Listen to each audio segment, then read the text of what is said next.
It has a flat top and it's shaped like a top.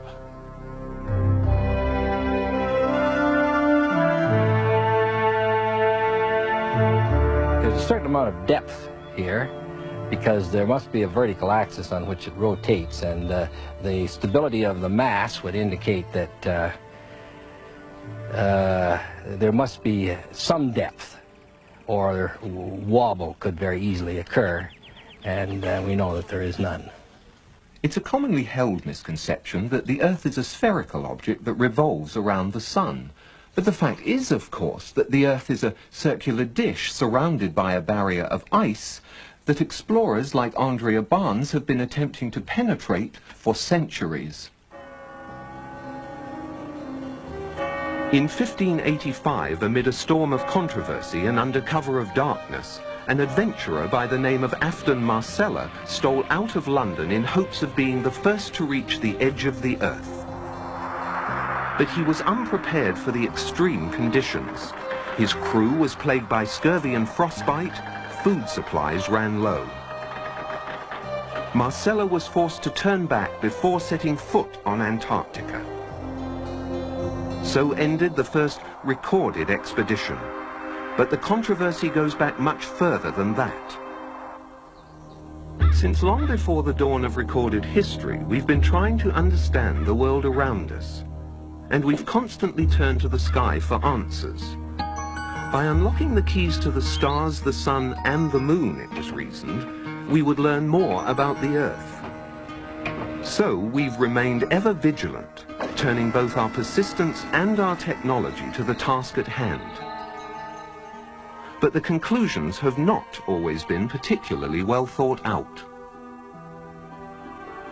2,000 years ago, an Egyptian scholar by the name of Eratosthenes performed an experiment that he claimed proved the Earth to be a sphere. However, there are serious doubts about the accuracy of his data and his scientific procedures. Dr. Leo Ferrari explains.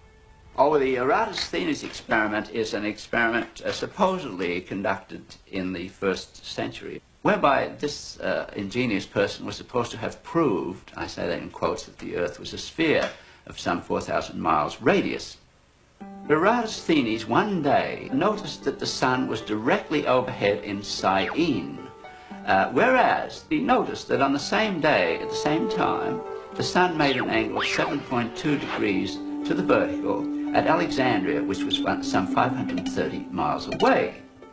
How did Eratosthenes in the 1st century know what the sun was doing on the same day in two places which are 530 miles apart? One can take all those same data, knowing that the Earth is flat.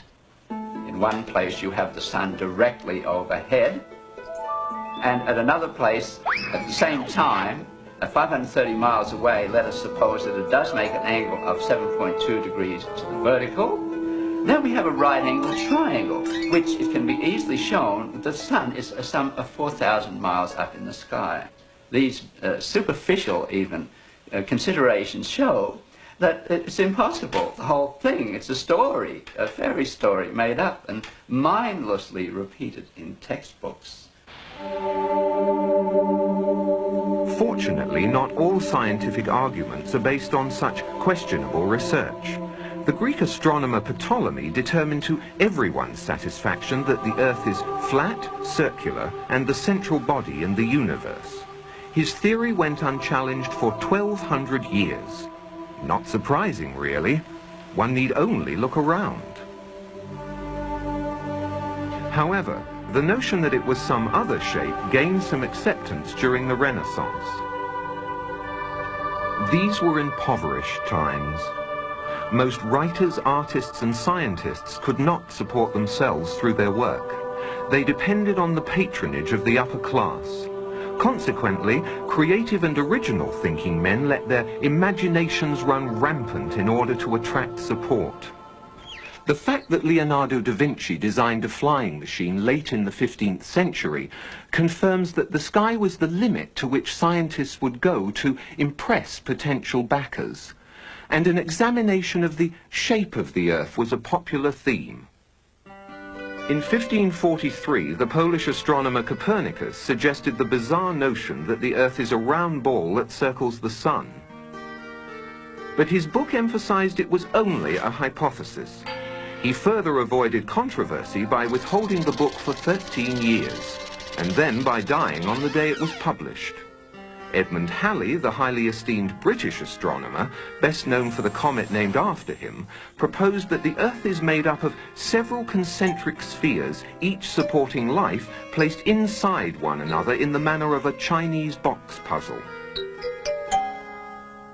Marshall B. Gardner, however, insisted that the Earth is completely hollow except for a small sun that lights the interior.